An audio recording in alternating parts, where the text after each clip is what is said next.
Oh, sure. Oh, okay.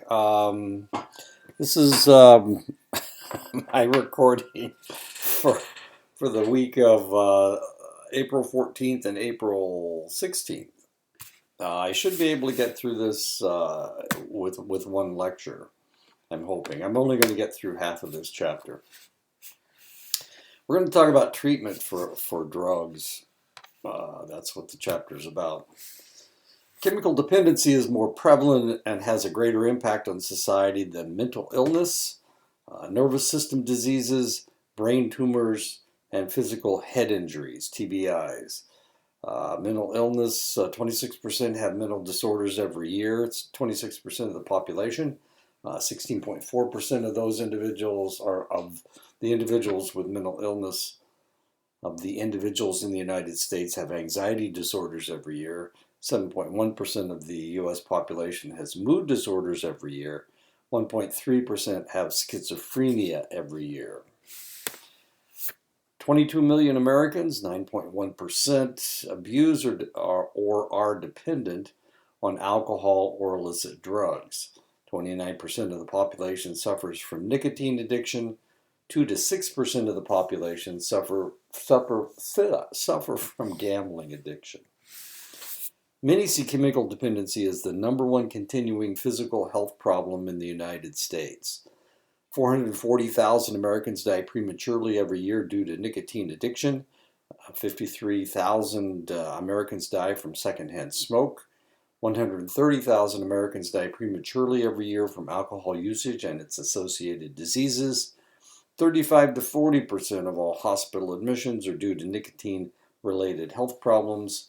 25% of hospital admissions are related to health problems related to alcohol. That's one of the reasons why emergency room personnel are so irritated with individuals when they come in drunk. You'd be surprised how many people that we see are only there because they can't control their drinking. Last year, 69,029 people died of an overdose on drugs. There were 48,320 opioid overdose deaths. Nearly half of all overdose deaths, 47%, were due to fentanyl or other synthetic opioids besides methadone. More than 1 in 5 of all overdose deaths, 22%, were due to heroin. There were 20,709 overdose deaths from other drugs than opiates and opioids. More than 1 in 5 of all overdose deaths, or 23%, were due to cocaine. An estimated 1 in 5 of all overdose deaths were due to methamphetamine or other psychostimulants with abuse potential. For the past several years, West Virginia, the mountaineer state, has had the highest death rate from drug overdoses of any state, with a rate nearly 58 overdose deaths per 100,000 population in 2017. If you want to compare it with what's going on right now, the COVID-19 crisis, New York currently has a death rate of 44 per 100,000, and New Mexico has an infection rate of 56 of every 100,000 people. Arizona has 47 out of every 100,000 people in their state. So as you can see, when you have 58 overdose deaths per 100,000, that's a lot. That's a large. It doesn't sound like that many people, but the reality is West Virginia has, 4 million people? That's 40 times 58 overdose deaths. So you can multiply 40 times 58. Research is currently being conducted on treatment techniques. One direction that research is taking is the use of medications to treat detoxification. Unfortunately, a lot of people go into seizures, and they have problems when they go into seizures because of withdrawals. Controlled withdrawal symptoms, phenobarbital. They use phenobarbital for alcohol withdrawal. They use antipsychotics to control stimulant-induced psychosis. I've talked about psychosis before. The young lady who was a meth head who had been clean for a while. She hadn't quite gotten over the fact that she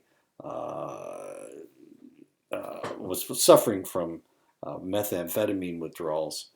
It takes about 18 months for your brain to actually heal itself, and she hadn't made that 18-month mark when she used again. And when she used again, of course, she had a psychotic episode where she thought she was somebody else, and of course, everything kind of went from there. So potentially, you can use antipsychotics because of the stimulant-induced psychosis. You can reduce craving, bromocriptine, and bupropion for stimulants, naltrexone, buprenorphine, and clonidine for heroin, naltrexone and acamprosate for alcohol. All of these promote short and long-term abstinence. You need to substitute medications that are less damaging if you possibly can. That's what they tried to do with my great niece who was pregnant. They tried to replace heroin with a synthetic that wasn't supposed to hurt the baby. And of course, unfortunately, smart girl that she is, she not only used the synthetic, but she also shot up with heroin at the same time, and had a great time during her pregnancy because she was so whacked out of her head. Nutritional supplements, always good. One of the things you have to remember about withdrawal symptoms or with using drugs, a lot of people are malnourished because they use the drug instead of eating. Keeping up their diet is not the most important thing to them. And of course, using antidepressants, because one of the things that has happened to individuals when they take drugs is that they've increased their dopamine level. And since they've increased their dopamine level, one of the problems they have when they come off of them is a decreased dopamine level. And because of that, they have depression. They suffer from depression. Research that is currently conducted, researchers are using imaging machines and other diagnostic techniques to visualize the structural and physiological effects of addiction on the human brain. They're using CAT scans, MRIs, functional MRIs, which tell them what part of the brain is active. The MRI just shows a picture of the brain, a picture of a slice of the brain. But functional MRIs tell them which parts of the brain are being activated. PET scans, SPECT scans. SPECT stands for single photon emission computerized tomography. Development of more effective tools to diagnose addiction. CAGE tests. It's an addiction alcohol severity index. The American Society of Addiction Medicine patient placement criteria. And we're going to talk about all of these in just a second. Researchers are looking for evidence-based best practices in treatment, 13-point criteria to measure treatment efficacy. Does it work? Is it working? One randomized clinical trial has shown the treatment effective. Of course, this is what we're dealing with treatments for COVID-19. They are looking for a clinical trial, a randomized clinical trial that works. One of the problems they're having is that the president, for some unknown reason, is pushing an anti-malarial drug. It's also a drug that is used for lupus and for autoimmune diseases, lupus and rheumatoid arthritis. But he's pushing this for some reason, and unfortunately there haven't been any trials to show that there have been no randomized clinical trials to show that this stuff really works. And it's dangerous because it can build up a toxic level in your system if you take too much of it and you don't dissipate it and you don't utilize it. Treatment shows effectiveness in several replicated studies. Treatment targets behavior that is generally present. The treatment can be used in similar regions and populations. One of the problems that we have with select treatments, something that may work in an urban setting might not work in a rural setting. Something that works with Caucasians may not work on African Americans. We saw that problem in the Korean War. For some reason, doctors didn't want to do studies on utilizing all the different racial groups in the United States. So when they did a study, they just did a study on white people. Well, they developed several antibiotics. Penicillin, of course, was the first antibiotic they developed, but they also had sulfa drugs. And when they started treating African Americans with sulfa drugs during the Korean War, one of the problems that they had with select African Americans was that they had a reaction to the sulfa drugs, and it gave them not pancreatitis. It gave them hepatitis. Is what it gave them. They started having a liver reaction to it. It didn't bother with a select portion of the black population. It didn't bother them at all, but with some of the individuals, it caused liver problems. Didn't bother any white people. Bothered some Italians, strangely enough, and so all of this stuff. So you've got to look at different groups when you're different regions and different populations. You wouldn't want to treat somebody on the Navajo reservation the same way you treated a group of indigenous people in New York State. The Mohawks and the Navajo and the Apache. There may be a difference between the two groups, and of course, whereas one idea is acceptable in one place, it may not be acceptable in another place. Treatment is feasible and expensive and group supported. The key components of the treatment are easily understood. The treatment is accepted by providers and clients alike. The treatment is based on a clear and articulated theory. The method of treatment ensures consistency of delivery. The treatment can be evaluated. The treatment shows good retention rates for clients. The treatment addresses cultural diversity and different populations. The treatment can be used by staff with differing training. The National Registry of Evidence-Based Programs and Practices currently identifies 160 treatments and programs that have been shown to be effective for the treatment of addictions. Unfortunately, this emphasis on evidence-based treatments and programs decreases the appreciation for the practice-based treatments. Alcoholics Anonymous and Narcotics Anonymous are two 12-step fellowship models that do work, and these are practice-based treatments.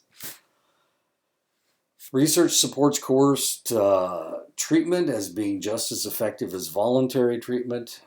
All 50 states operate drug court programs. 100,000 people have entered drug court with a success rate of 50 to 65%. This is according to a study from 2013. Felony offenders are kept twice as long. Court programs maintain closer supervision. There's a continued threat of incarceration, and that usually gets them through their program. The drug treatment alternative to prison program in New York have reduced the rate of rearrest by 33%, reconviction rates by 45%, and return to prison rates of 87%. If you can change somebody's environment, a lot of times you can keep them from doing what they did in the past. If you can keep them away from their drugs, then potentially they won't get drunk and go out and commit a crime again. As we have seen in the past, a relatively large percentage of individuals, over 50% of individuals who commit crimes, are inebriated at the time of the crime. And that includes marijuana, by the way. So that's kind of interesting. I was looking up statistics on crime rates in Washington and Colorado, and they were amazed that, or according to the article, the crime rates haven't increased in either state, despite the fact that they've legalized marijuana in both of those states. Most of these programs have shown a reduction of cost as compared to incarceration rates, and of course, incarceration rates are very housing someone for life is a very expensive proposition, and it's something that shouldn't be taken lightly.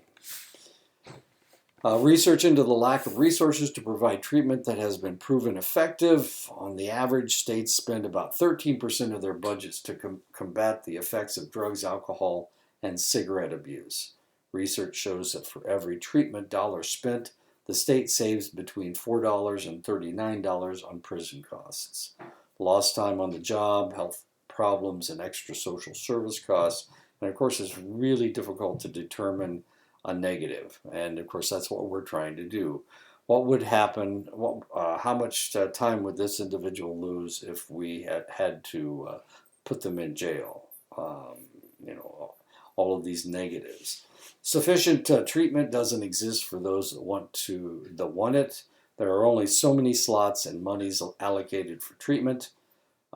In fact, treatment facilities actually declined during the Bush years from 15,230 in 1999. Bush took over in 2001 to 13,367 in 2005. And of course, Bush took over in 2001 and he left office in 2009 under Obama.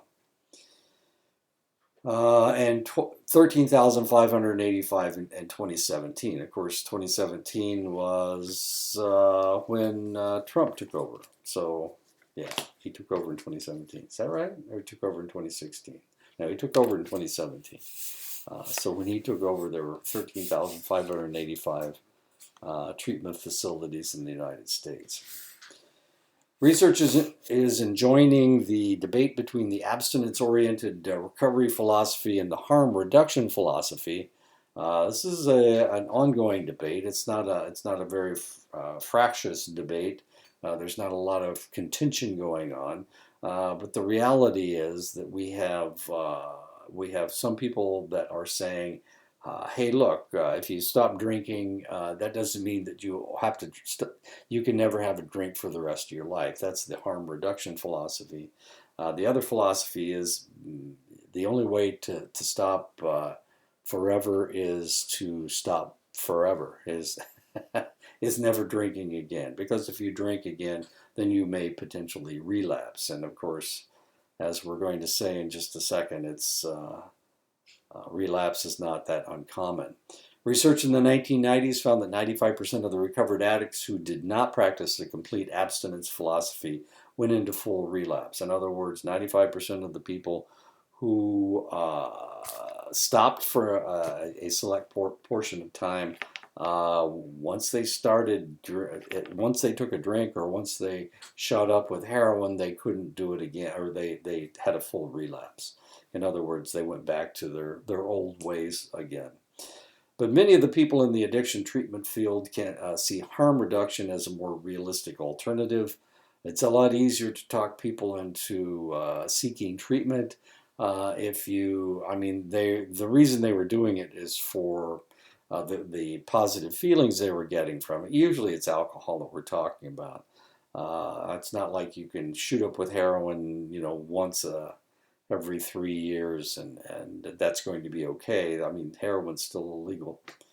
But alcohol, of course, is what we're talking about. Can you, if you're a raging alcoholic, can we treat you, and can you go back and become a social drinker? And the answer is no. Of course, we look at drug replacement therapy, needle exchange programs for individuals who are shooting up, designated driver, non-drug using driver programs. Designated driver, of course, if somebody had a DUI, then they lose their license, or at least they have it taken away for a select portion of time. Some people lose their license forever. Substituting less harmful drugs for more harmful ones, providing testing of drugs for users so they won't use deadly levels without knowing it, decriminalizing and legalizing drugs. That's what has happened with marijuana. For the longest time, we thought that marijuana was not addictive. Now we know that that's not true. But we'll keep watching it. We'll look at the at the research that's coming out dealing with marijuana. Controlling drinking and drug use through behavior modification. California Drug and Alcohol Treatment Assessment, CalData actually is the way they pronounce it, study was conducted in the middle of the 1990s to determine if the treatment programs being used in California were effective and cost efficient. We are Americans and we talk about money. When this coronavirus thing is over with, we're going to talk about how much money we lost because of the coronavirus, because of this, all the lockdowns that are going on all over the United States. Money is very important to people in the United States, especially wealthy people. They don't want to lose more money. The study followed 1,850 addicts, which may be one of the reasons why it took the government such a long time to admit that there was potentially a pandemic that could close down, that might close down the economy. They were even in the beginning of March, when it looked like it was going to take off in the United States, our president didn't admit that there was a problem. He said that it'd all be gone by April. Of course, that was not true, because we are just hitting our peak right now. If we're hitting our peak right now, we're hoping that we're hitting our peak right now. But there's always a possibility, if he tries to reopen the economy anytime sooner than he should, that there will be a new wave of deaths in the United States. No additional crimes were seen in 74% of the, what are we talking about? The study followed 1,850 addicts for 3 to 5 years after addiction treatment.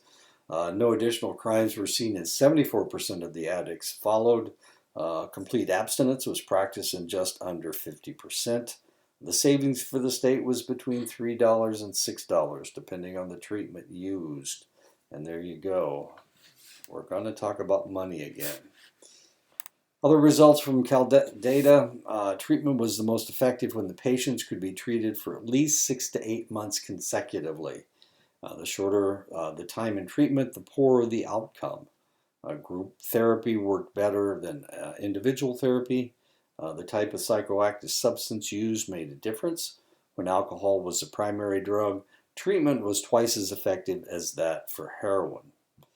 Cocaine treatment was less effective than alcohol, but more effective than heroin.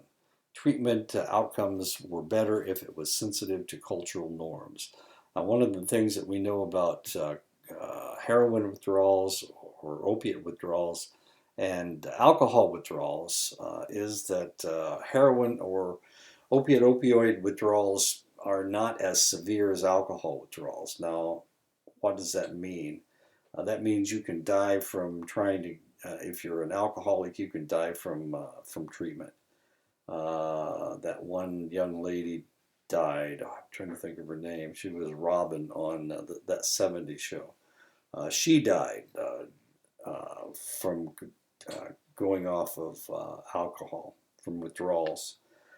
So why in the world, if the withdrawals aren't as bad, why in the world do heroin addicts want to continue to use? Why is it so difficult for them to get off the drug? The reason is because it feels so good when they do it. It takes all your cares away, and it makes you forget all your problems. And people like that. People don't like to think about bad things. They want to think about good things. They want to feel euphoric, and of course that's what happens when you shoot up with heroin. So it isn't the fact that the withdrawals are so severe, it's the fact that they don't want to miss that feeling of emptiness. I've talked to lots of heroin addicts, but one addict admitted to me that shooting up with heroin was like dying. Yeah, he said it was all your cares are gone, and that was a free feeling that was what he was looking for every time he shot up with heroin. The drug abuse treatment outcome study DATOS was conducted from 1991 to 1993. It tracked 10,010 drug abusers in 100 treatment programs in 11 cities. The study ran pre- and post-treatment levels on drug use, criminal activity, employment, and thoughts of suicide.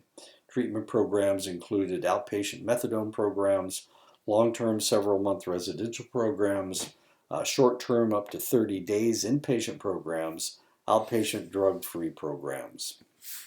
DATOS results showed that the use of all drugs after treatment was reduced 50 to 70%.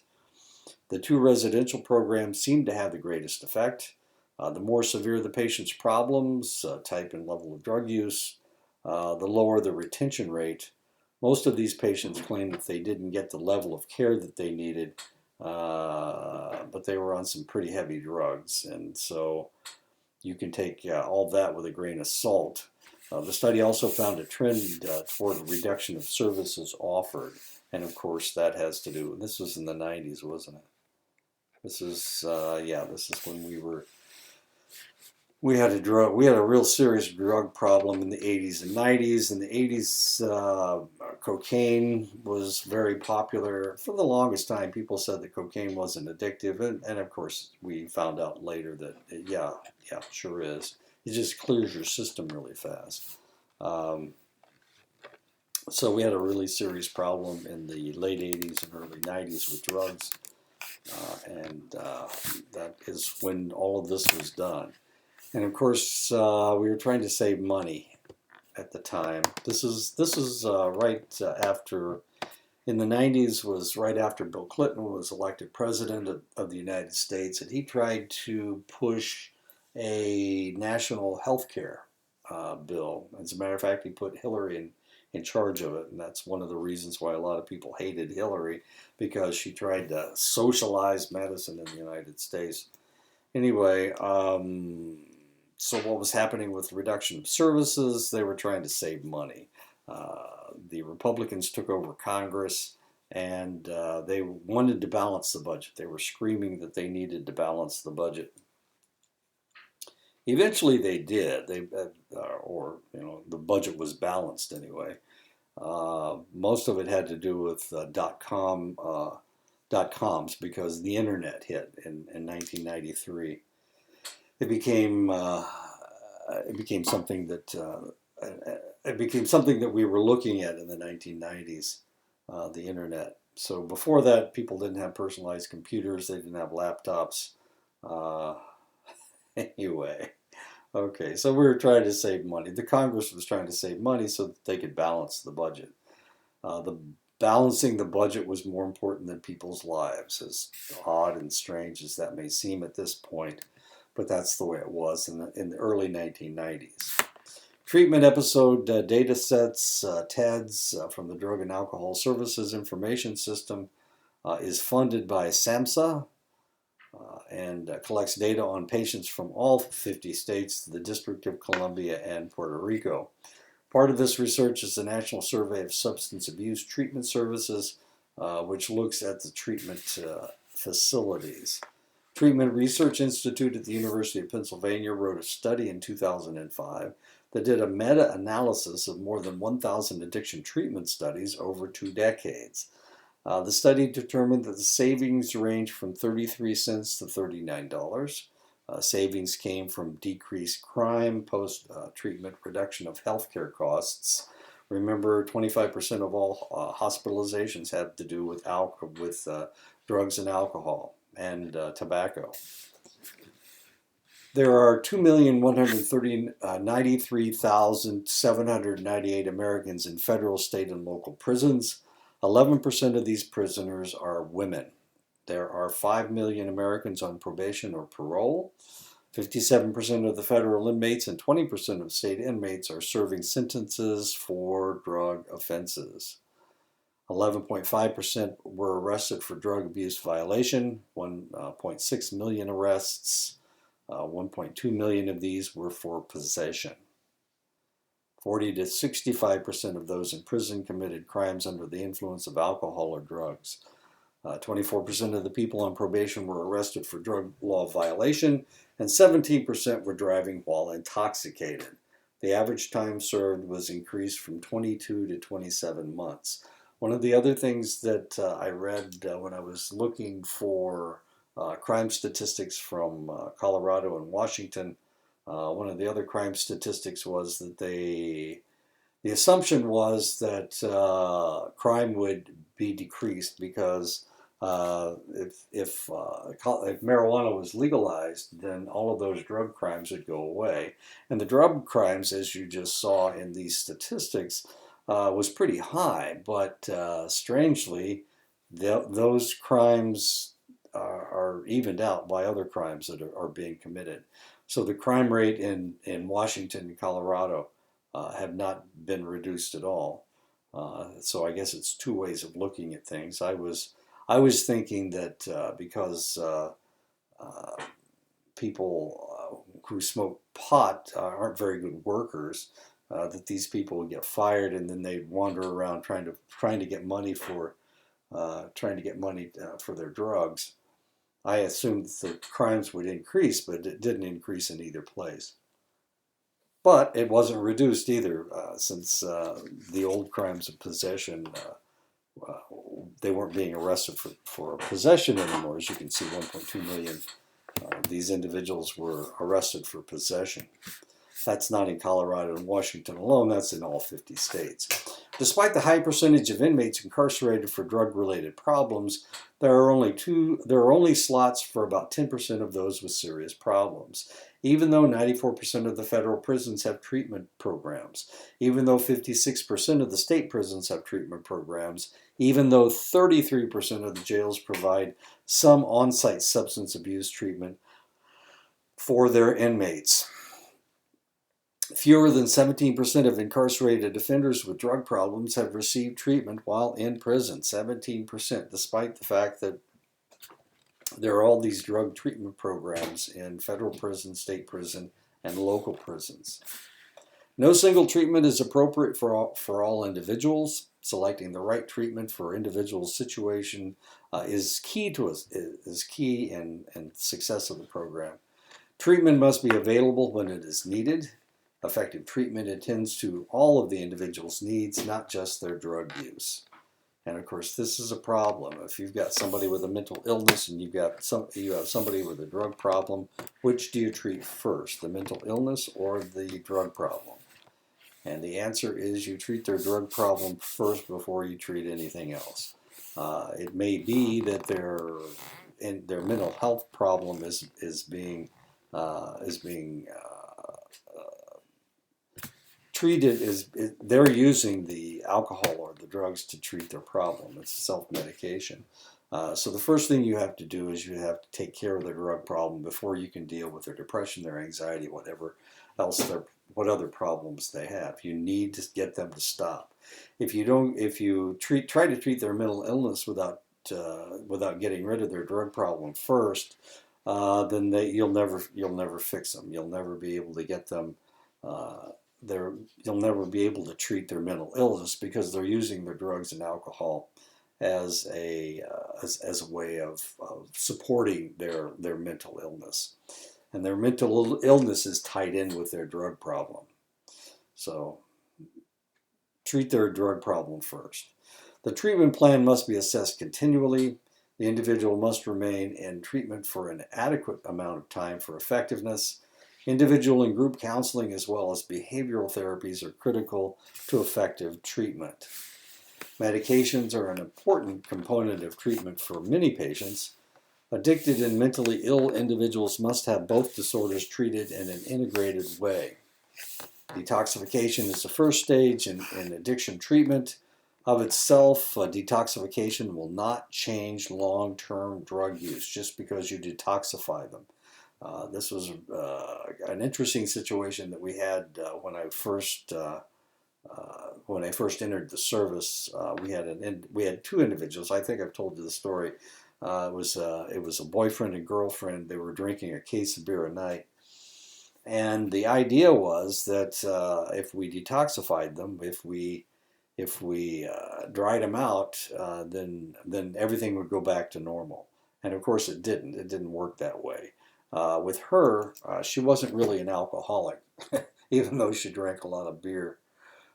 She wasn't really an alcoholic. She was just drinking so that she could be with this guy, and he was a heavy drinker. So by being a heavy drinker, she was impressing him, or whatever. I don't understand love. I'm confused. I get confused very easily. Anyway, so when we dried them both out, the male and the female, we sent them both down to Lackland, and this is in the Air Force. We sent them both down to San Antonio, and they dried out in different facilities. And when they came out, she was clean, and she wanted to stay clean because she wasn't really an alcoholic. She was really young. She was like 19. He was 21, but he'd been a drinker for about 5 or 6 years, and he was a real alcoholic. He was a raging alcoholic, and she really wasn't, because she hadn't started drinking until she joined the service. So when they detoxed her, all we needed to do was give her mental health counseling after that, and she stayed off the sauce, and she actually left him. Uh, that was the essence of their relationship. Uh, I had a friend who had the same situation. Her boyfriend was a beer drinker, and she was a whiskey drinker. But their relationship, they how I'll just say it. They never had sex, and the reason they didn't have sex was because they got drunk every night. And of course, when you're inebriated, that seems to be something that you want to do, but it's something that you can't do, and that's exactly what happened with them, with the two of them. So she was the Jack Daniels kid, and he was the Budweiser king, is what they called each other.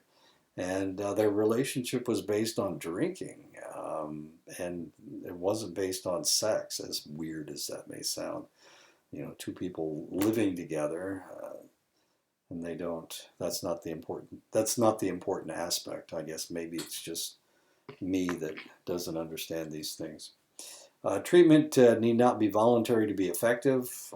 Possible drug use during treatment must be monitored continually. Infectious diseases that might have been contracted while using drugs should be screened. Now HIV, hepatitis B, and hepatitis C, and tuberculosis. That's one of the things that we did whenever we sent somebody to Lackland. When I was in the service, we had to test them for syphilis, tuberculosis, and hepatitis. At the time, this was in the 70s, so HIV hadn't come around yet. It didn't hit until the early 80s, 81, 82, 83. So we didn't have to check for that, but we had to check them. We had to make sure they were clean before we sent them down there. If they were not clean, we had to treat them, or if they had a disease, we had to treat them for it. We never found anybody with tuberculosis. We pretty much eradicated tuberculosis. Anyway, recovery might require multiple treatment episodes. I had a friend that was treated 48 times for alcoholism, and none of them ever took. But sometimes it takes more than one, and you can't get frustrated with this, because this is an individual who has an obsessive compulsive disorder over their drugs, because of their drugs. And of course, that's what you have to do. Treatment in the criminal justice system maintains a similar set of treatment principles. Drug addiction is a brain disease that affects behavior. Recovery from addiction requires effective treatment. Treatment must be long enough to produce stable behavioral changes. Assessment is the first step in treatment. Services should be tailored to fit the individual's needs. Drug testing must be done during treatment, because they may be getting out. I'll tell you what, alcoholics will drink just about anything with alcohol in it, even if it's theoretically poison. They will drink, they need alcohol, and they will do just about anything. I've seen people suck on the alcohol pads, it's isopropyl alcohol. It's not the same stuff, but I've seen people suck on those pads to get enough of an alcohol buzz. We had an alcoholic that I was working in a clinic, and this individual would come in the morning, and he'd suck a couple of those pads, and he was okay. He was okay until lunchtime. Then when he came back from lunch, he would suck on some more pads. Um, uh, and then he was fine for the rest of the day. Then he'd go home and he'd drink all night. And then when he came in, and he would sleep, and it would burn off. And then when he came in, he would have to suck on some more pads. It was the weirdest thing I've ever seen. It's isopropyl alcohol is poison. You really shouldn't be drinking it, but that's how he got enough of a buzz. Weird guy that he was. Treatment must also aim to change criminal behavior. Okay. So you need to test people during their treatment. There's a lot of people in prisons who are able to get drugs, or a lot of people in treatment programs that have access to drugs as well. Treatment plans must be aware of correctional requirements, and correctional requirements. This has to do with the incarceration. Treatment in the criminal justice system maintains a similar set of treatment principles. Continuity of care must be continued when the individual reenters the community. Treatment should include rewards and sanctions. Integrated treatment should be developed for individuals suffering from addiction and mental illnesses. The treatment should include rewards and sanctions. What we're really talking about are lots of sanctions, and just to show them that you're really serious. And the rewards have to do with giving them parole, allowing them parole, or letting them out of prison early if they can get through the program. Integrated treatment should be developed for individuals suffering from addiction and mental illness. Medications should be an important part of the treatment. Chronic and serious medical conditions should be prevented or treated. Most treatment specialists understand that addiction treatment is a lifelong treatment for the addiction, and this is one of the reasons why we talk about relapse programs. One of the things when we're dealing with a client, with somebody with one of these problems, one of the things we have to talk about is relapse, and relapse happens. It happens to just about everybody. It's really hard for people to go off a substance with the first time around. A lot of times it'll take 2 or 3 or 4 or 5 times for this person to be treated, or for this person to actually be fixed. The primary goal for addiction treatment is motivation to abstinence, creating a drug-free lifestyle. And of course, that isn't the drug replacement program. Supporting goals, enriching job and or career functioning. If we can get them in a job, then wanting to maintain the job should induce them to stay clean. Optimizing medical functioning, optimizing psychiatric and emotional functioning, addressing relevant spiritual issues at the same time. Programs tend to be selected based on cost, familiarity, location, and convenience of access. Unfortunately, of course, cost is number one, sadly enough, because this is, if we can save money, we'll do it, unfortunately, in the United States. So this is not priority one. The priority is reducing cost, and if that means that the person doesn't get to go, then the person doesn't get to go. Evidence-based assessment tools are mandated to match addicts to appropriate level of care. The DSM-5 maintains 2 diagnoses that deals with substance-related disorders, which relies on pattern and duration of use and the negative impact on the individual. Substance abuse and substance dependence are the 2 diagnoses from the DSM-5. Diagnosis assessment tools. The National Council on Alcoholism criteria for diagnosis of alcoholism and its modified criteria are one diagnostic assessment tool. It assesses 35 items through a structured interview to determine physical and clinical parameters, behavioral, psychological, and attitudinal impact. The Addiction Severity Index is a 200-item index that covers 6 areas of use and abuse. I looked this up before when I was preparing for this lecture. It's really fascinating looking at all of these things. It's like 6 pages before you get to the actual assessment itself. Most of it has to do with demographics. It wants to know who you are, how old you are, whether you're married or not. I mean, it's asking lots of different questions, lots of different medical establishment questions before it gets into how long have you been using, what kind of drugs have you been using, what kind of treatment have you been through before. This assumes that people will go through a relapse, and that is not that uncommon. Michigan Alcoholism Screening Test, 25 yes or no questions that deal with the negative impact of alcohol on the user. A brief masked exists that is only 10 questions that they use in emergency rooms. The interesting thing about all these tests, they have different tests for adolescents and adults, and of course the masked is a good example of that. Masked AD, masked test for alcohol and drugs, MSAPS, substance abuse problem scale, the SMAST, G, the short version of the MAST for geriatrics. CAGE questionnaire is only 4 questions, and these are those 4 questions. Have you felt the need to cut down on your drinking? Do you feel annoyed with people complaining about your drinking? Do you ever feel guilty about your drinking? Do you ever drink an eye-opener in the morning to relieve the shakes? And as we go through all of these assessment tools, the eye-opener is a big thing, because if you are so addicted to alcohol that you need an eye-opener, you need the hair of the dog in the morning, the next morning, just in order to function, then you are an alcoholic. And so the eye-opener is huge, as far as it's a #1 question that they ask everybody. Of course, they always hide it inside the assessment.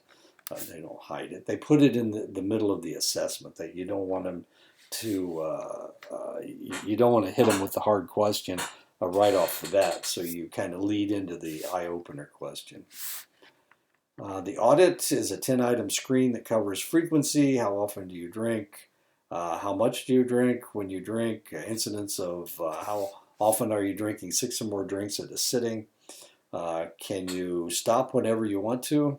And of course, everybody's going to say yes. Do you have the inability to fulfill normal expectations? And there you go, right in the middle of the questionnaire. Question number 7, 6, is that 6 or so? That's 6. Do you need an eye-opener in the morning? Do you feel guilt and remorse? Do you have blackouts or brownouts? Do you suffered or injured someone else while drinking? Others suggested moderating your drinking. Mom, dad, wife, children. CRAFT stands for driving a car while high, use to relax, use alone, forget things while high. Family and friends ask you to cut down, and have gotten into trouble while on alcohol and drugs. It's a that many questionnaire. 6 questions. The RAPS 4 has 4 items. Are you guilty about drinking? Do you feel guilty about drinking? Do you have blackouts when you drink? Are you failing your own expectations? Right there on the bottom is the eye-opener question. Do you drink in the morning in order for you to be able to function? Self-administered alcoholism screening tests are 35 yes or no questions. The TASE looks at 4 different aspects. What is your tolerance for alcohol? Are you annoyed by your alcohol, or are other people annoyed with you? Do you want to cut down? And do you use an eye-opener? Tweak, you've built up a tolerance to alcohol. You're worried about your consumption. You use an eye-opener in order to function in the morning. Do you have amnesia about what you did while you were drinking? And do you feel like you need to cut down? That's the tweak. The DAST is the drug abuse screening test, is a 20-item scale. The personal experience screening questionnaire is 18 questions. It determines the problem of onset, the psychological and social functioning that has been impaired, the problem and severity, the severity of the problem, and the frequency of use. The 4Ps plus, parental history of alcohol or drug problems, partner's use of alcohol or drugs. If they, well, I told you about the two instances where the two individuals or two couples, one of the ladies was just using because of her significant other. Both of them actually were. Jack Daniel's kid was actually just drinking because she didn't like beer. She hated beer, as weird as that is. And she was just drinking something so that she could be with her significant other. Alcohol was very important to him. Personal history of alcohol use, use of alcohol or tobacco the months before pregnancy. The American Society of Addiction Medicine patient placement criteria evaluates 6 dimensions of problem areas and illness severity: acute intoxication, withdrawal potential, biomedical conditions and complications, emotional, behavioral, or cognitive conditions and complications, readiness to change, relapse, continued use or continued problem potential, recovery environment. These are matched to 4 levels of care. How in the world should we treat you? Can we treat you on an outpatient basis? Intensive outpatient partial hospitalization care.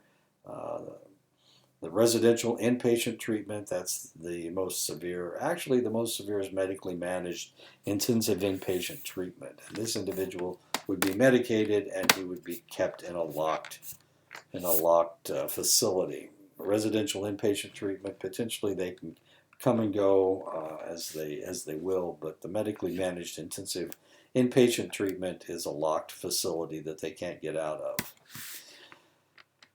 Treatment options from cold turkey or white knuckle dryouts to medically assisted detoxification. That's from one extreme to the other. From extensive medical or residential approaches, as we were just talking about, the lockdown, to free peer groups, 12-step programs, or social model group therapy, where everything is normal except you go to these meetings from time to time. The other is a lockdown situation where they have to lock you up to keep you from drinking. From outpatient treatment to halfway houses to residential programs, from long-term residential treatment, 2 years or more, to 7-day hospital detoxification with aftercare, from methadone maintenance, replacement therapies, or other harm reduction techniques, to acupuncture, aversion therapies, or a dozen other treatment modalities. And these are the treatment options from extreme, from fairly simplistic to the extreme forms of treatment. Medical model detoxification programs can be either inpatient, residential, or outpatient. Supervised and managed by medical personnel. They have to be supervised and managed by medical personnel, people that know what the hell they're doing. Medications can be administered along with more traditional counseling. These tend to be the most expensive types of programs, and for that reason, a lot of people want to stay away from them, even though this is what they need. But of course, we're always talking about money because we're Americans, and Americans care about how much money is being spent, especially if I'm spending it to take care of you. It can last as long as needed, up to 6 months. Residential inpatient treatment tends to be short-term, up to 28 days. They use intensive counseling, medically. It's all this stuff is medically managed, except for the Alcoholics Anonymous program. And of course, they give you drug counseling at the same time. Partial hospitalization and day treatment. It's an outpatient medical model program. 4 to 6 hours a day, the patient lives at home. Patient lives at home, but they go to the hospital for 4 to 6 hours. Detoxification counseling and drug education. The methadone maintenance programs cost between $4,000 to $6,000 per year. And of course, we're always talking about money. Office-based medical detoxification and maintenance treatment for opiate abusers can be done by qualified medical practitioners. This is what was going on with my great niece who was pregnant. She got arrested. And she was able to stay out of jail because she was pregnant, and they didn't want to put her in jail if she was pregnant. She might go through withdrawals. So they put her on this synthetic opioid, and they gave it to her. She had to go in. I can't even remember what the stuff was. Anyway, she had to go in and get shot up with it. But then she was going home and shooting up with heroin. And this was the same situation. She was fooling them. She's, part of the game was her fooling these medical professionals. Social model detoxification programs. It's a non-medical program. It's residential, or it can be residential or outpatient. Social model recovery programs, they use cognitive behavioral therapy, insight-oriented psychotherapy, problem-solving groups, and of course the infamous 12-step program. Step number 5, of course, is apologizing to all those people that you hurt. My second wife called me one time after I married my third wife, and she apologized. I think I told you guys this. She apologized for hurting me and the kids. She was just looking. It was just something that she was supposed to do. As weird as that is, she probably didn't want to call. She called anyway. Therapeutic communities, self-contained residential programs. It's long-term, 1 to 3 years. Habilitation or rehabilitation of the total individual, changing negative patterns of behaviors. So this is a long-term situation. This is like leaving the life that you have right now and going and living in a commune or something. That's the habilitation. And of course, while you are living in this environment, you become rehabilitated. Changing negative patterns of behavior and thinking, as well as feeling that predispose drug use, development of drug-free lifestyle. 3 major stages: induction and early treatment. Of course, you need to commit to the recovery process during the induction stage. Primary treatment, and then reentry into the community at large. And sometimes this can take 1 to 3 years. Some people just stay there for the rest of their lives because they can't function in a community where there is a possibility of them using again. Halfway houses permit addicts to keep their jobs and outside contacts while being involved in a residential treatment program. They receive education on therapeutic interaction. They live within the safety of the facility. External triggers are minimized. They go to work and then they come back to the halfway house, and there are no triggers as to the potential drugs or bars or whatever. This is really very common in Europe. The halfway houses. They will clean somebody up and then they'll send them to a halfway house, and then they'll work from that halfway house, especially if they're not married. If they are not attached to anybody else, they'll send them to a halfway house. External triggers are minimized. Non-work days are reserved for intensive interaction. That's usually Saturday and Sunday, but of course people are on different schedules. Several new religious movements and faith-based treatment initiatives use the halfway house approach. And this, as I said, is very common in Europe. Sober living and transitional living programs are generally for clients who have completed a long-term residential program.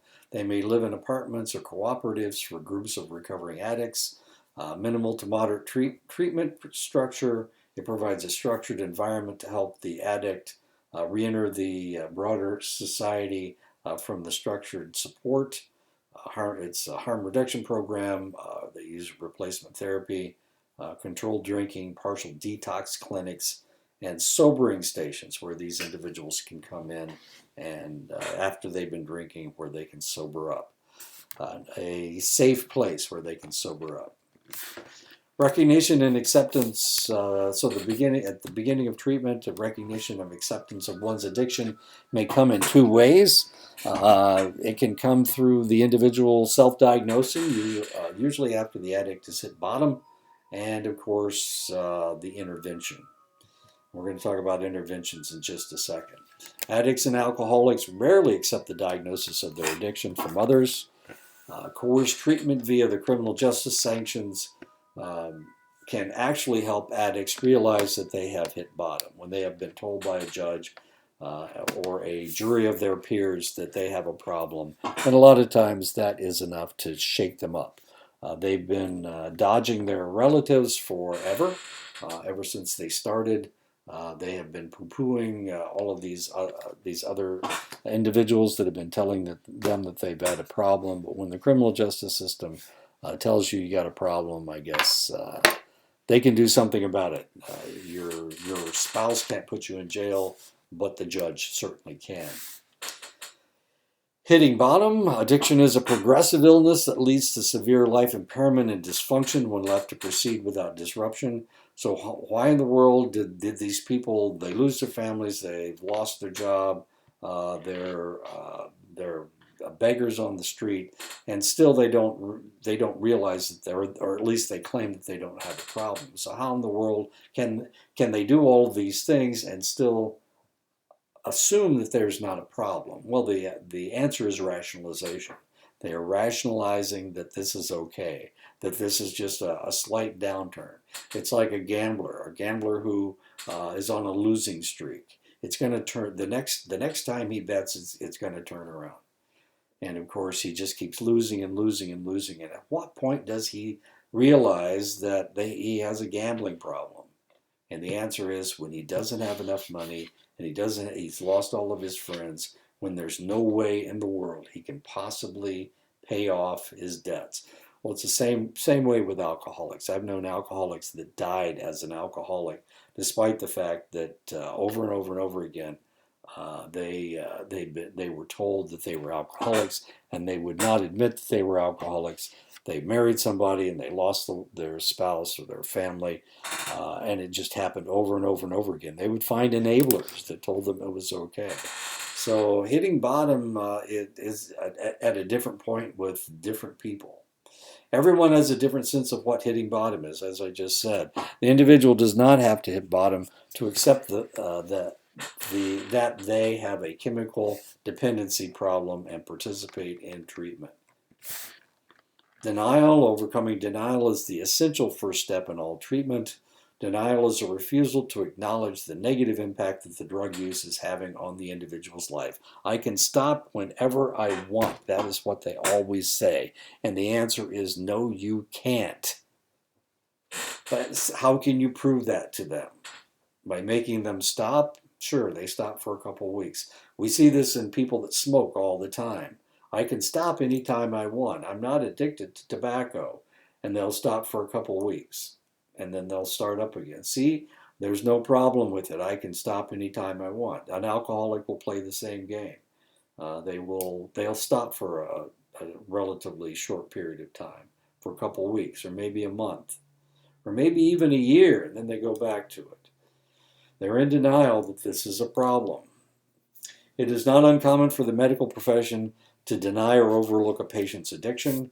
If they acknowledge it, then they have to treat it. And if that is the situation, then that's going to cost money. And it's also going to mean that they may lose the patient, because patients get pissed when people tell them that they have a problem that they don't want to have, or they don't want to admit that they have.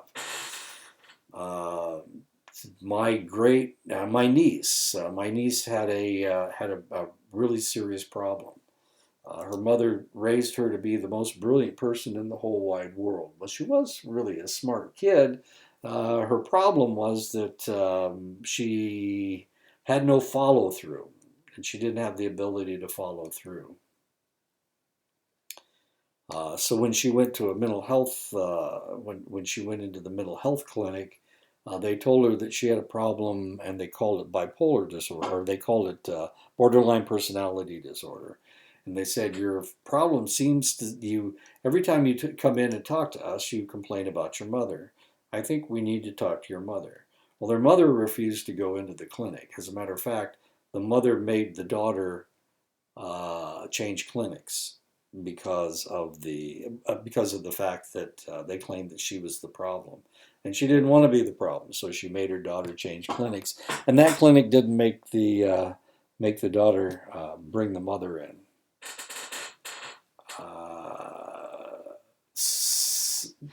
And this is very common. Somebody tells me that I've got a problem with drinking too much Mountain Dew, and I don't want to stop. So what do I do? Do I argue with the doctor? No, I just change doctors. I never go back to that doctor again. So this is one of the reasons why medical professionals sometimes will deny or overlook a patient's addiction. The toxic effects of the drugs being used creates judgment. Oh, by the way, I think I told you this. I've stopped drinking Mountain Dew. When I came home, I stopped drinking Mountain Dew. I decided that possibly the reason that I couldn't lose my belly fat was because of I was drinking too much sugar. So I stopped, and now I drink lemonade exclusively. I haven't had a Mountain Dew in about 2 weeks. I haven't had a Mountain Dew in 2 weeks, which is pretty good. So you may think that I'm addicted to the caffeine, but the reality is I'm not sensitive to caffeine. Maybe that's rationalization on my part, but I stopped without any problems whatsoever. It's just that you get used to drinking, and I like the taste of. I drink Code Red, so. So there you go. I haven't had anything but lemonade. As a matter of fact, I'm drinking lemonade right now. There you go.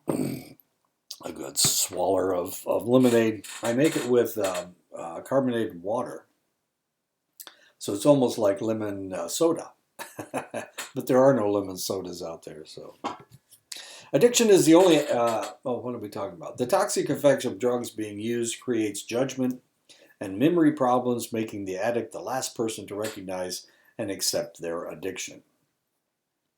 Addiction is the only illness that requires a self-diagnosis for treatment to be effective. Denial can be broken through by legal intervention, by workplace intervention, by physical health problems, pregnancy, which forces people to reevaluate. Okay, it's okay for me to hurt myself, but I can't hurt my baby. Mental health problems, financial difficulties, anything can shock the person into looking at their life and determining what their problems are.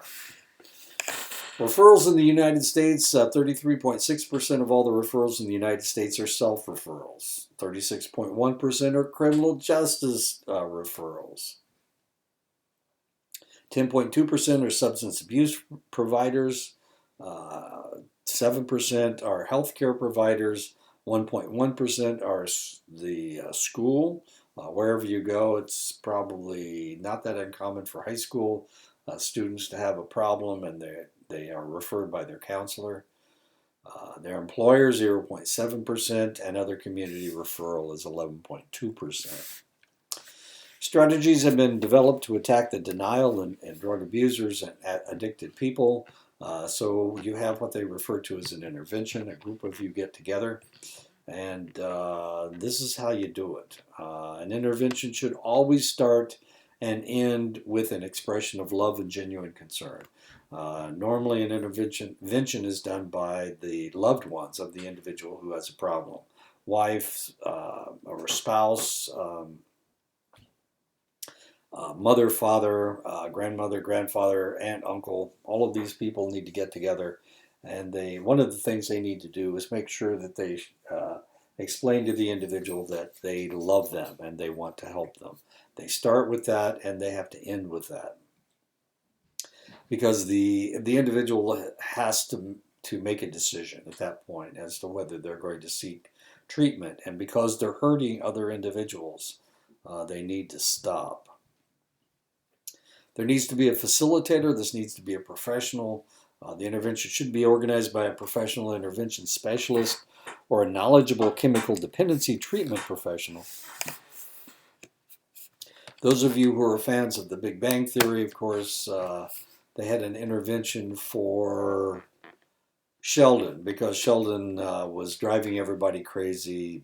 He wanted people to take him places in their cars, and so they had an intervention. They wanted him to learn to drive, and of course, he never did learn to drive. As weird as that is. Each team member will prepare a statement that he or she will make to the addicted person at the intervention. It has to be a declaration of how much they love, care for, and respect the user. Specific incidents they have personally witnessed or experienced related to the addiction and the pain that they have personally experienced because of the incidents. This is really very important because a lot of times, remember, especially, well, no matter what the drugs are that they're using, a lot of it, amnesia is part of the drugs, especially if they black out or brown out. They may injure people while they're inebriated. Personal knowledge that the incidents occurred not because of the user's intent, but because of the drug's effect on the user's behavior. Reassurance of their love, concern, and respect for the user with a strong request that he or she recognize and accept the illness and enter treatment immediately. Anticipated defenses and outcomes. The facilitator prepares the team to deal with expected defense mechanisms, denial, rationalization, as we talked about rationalization before, minimization, I can quit anytime I want, anger. A lot of times, especially alcoholics are really good at this. Alcoholics will use anger to control people's behavior, and accusations. They will accuse you of making the attacks more extreme than they actually should be. You need to have the addicts' bags packed and ready to go so that you can take them to rehab. Timing, location, and surprise are crucial components of the actual intervention. It has to be, it's better if it's in a neutral location. If they're in their own house, they can throw you out of their house. They may have weapons in the house that you don't know about. So a neutral location is always better. You need to be non-threatening. It needs to be private so that the public doesn't get to see. The addict should be sober at the time because they need to make a sober decision for them to do this. If they make a decision when they're inebriated, the probability is they won't remember it, or it will be a decision made when they were not in their right mind. So you need to make sure that they're sober. Evidence should include current incidents that have occurred close to the time of the intervention. Order of the statements should be rehearsed prior to the intervention, which is always a lot of fun. I was watching a movie the other day. Oh, it was Hop. It's an Easter movie. It was Hop, and they had an intervention for the guy that eventually becomes the Easter Bunny because he couldn't hold a job or he wouldn't take a job. So they went around the table and everybody read their statements. And of course, he was one of these individuals that wouldn't accept a job because it was beneath him. And anyway, that was the whole message. And eventually, of course, he becomes the Easter Bunny. Contingency, whether the intervention is successful or not, the members of the intervention team should continue to meet after the intervention. This is very emotionally draining for all the members, and it's very difficult for people who have been enabling an individual for an extended length of time. It's very difficult for these individuals to actually say and do negative things with somebody that they've been enabling for an extended length of time. So one of the problems that they will have negative responses to what has happened, and so they need to keep meeting. whether the intervention worked or not, they still need to keep meeting because there was a problem. They confronted that problem, and now they feel guilty about it. So they need to deal with that guilt. There's always the possibility that an unsuccessful intervention will result in anger and rejection. The rejection a lot of times has to do with the individual not having anything to do with any of these people. And that's one of the reasons why they need to band together and to support each other in the fact that they have tried to help this person. Treatment continuum, recovery for the addict will be gradual as the client undergoes several changes no matter what therapy is used. They'll have to go through detoxification. Of course, they will not be able to use, so there will be initial abstinence, long-term abstinence, hopefully sobriety, and then continuous recovery. Relapse needs to be accepted but not excused in recovery. The relapse should be aggressively processed by the client and the counselor to recognize its causes and identify strategies that might help to prevent future relapses. Remember, just about everybody relapses. It doesn't take the first time normally. So relapses are very common. Of course, this is what led to Robin Williams' suicide. He relapsed and went back to treatment for his cocaine addiction. When he came out, he discovered that he had fast onset dementia, and that's when he killed himself. Detoxification takes about a week to completely excrete a drug such as cocaine, and perhaps another 4 weeks to 10 months until the body chemistry settles down, especially 10 months if it's an amphetamine.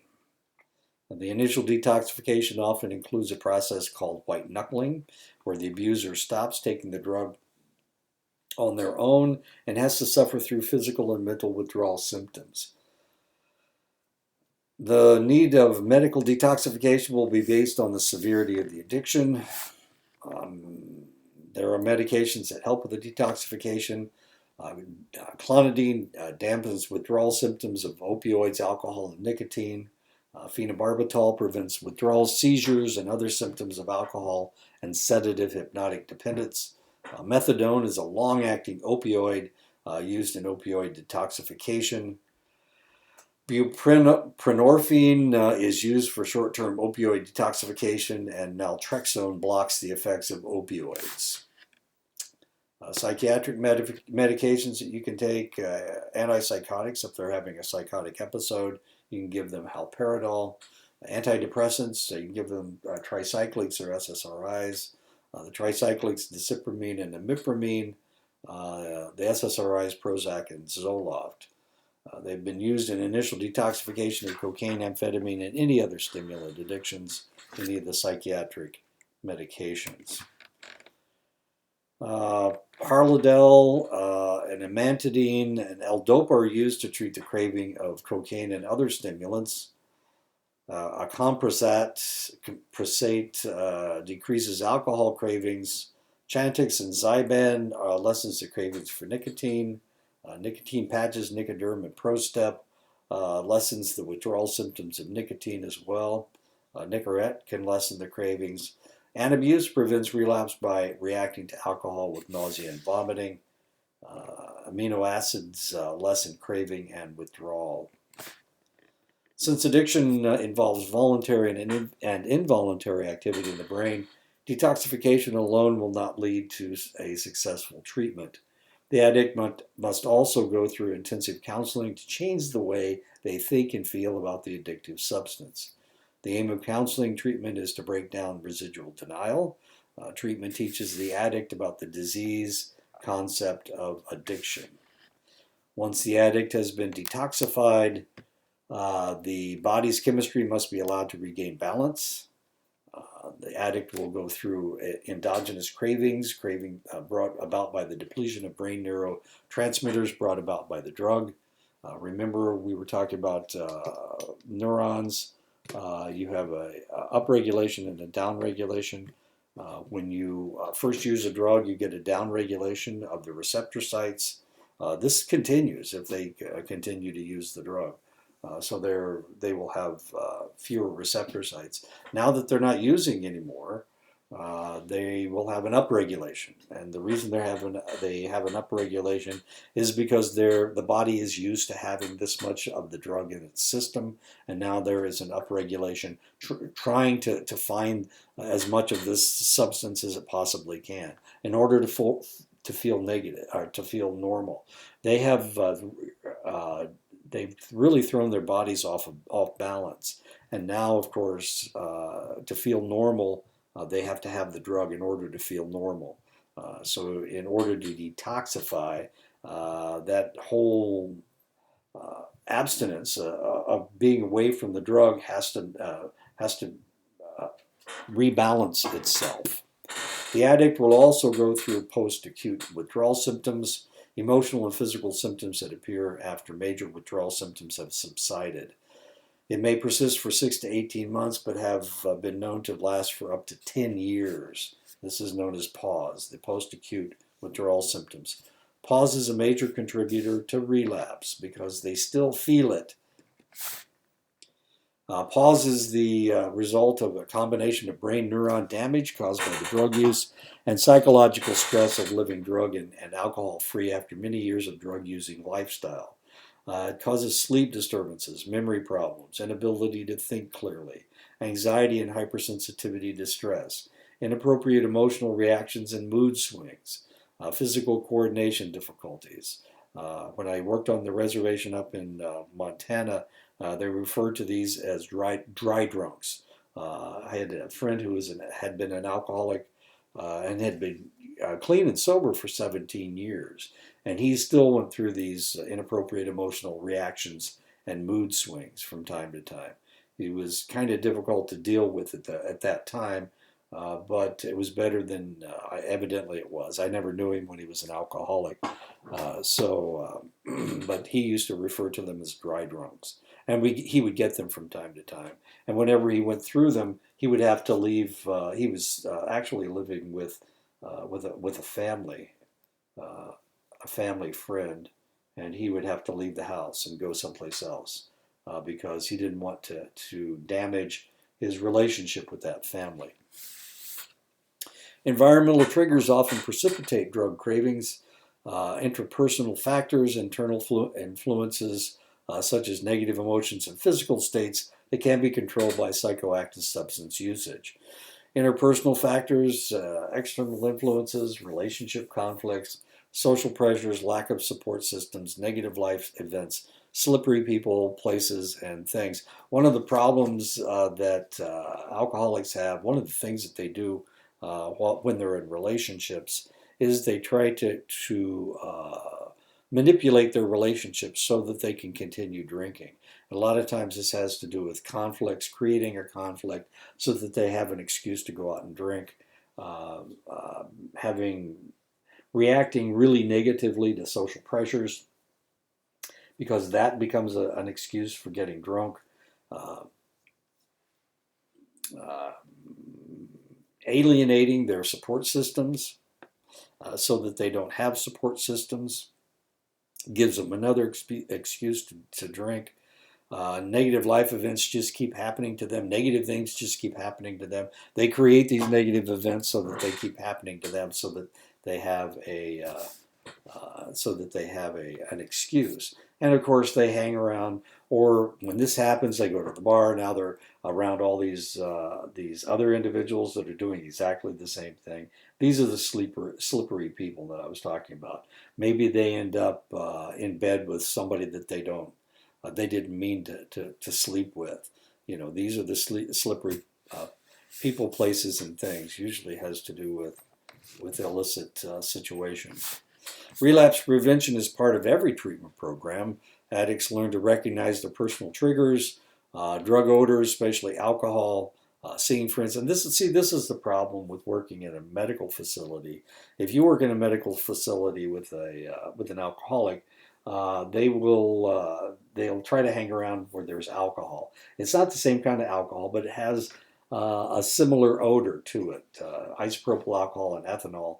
I can tell the difference between the two, but if I were an alcoholic, of course, They can tell the difference between the two as well, but one would trigger the other, unfortunately. And of course, I've been in that situation where you were around somebody, and of course you're cleaning off their arm, and then they're saying, that reminds me of back when I was a drinker, that kind of stuff. Seeing friends who use, having money in one's pocket, hearing a song about drugs. The addict must develop behaviors to avoid external cues. The addict is trained to be prepared with an automatic reflex strategy to prevent them from using their craving from being activated by the internal or the external cues. Addicts start putting their lives back in order in the initial abstinence phase.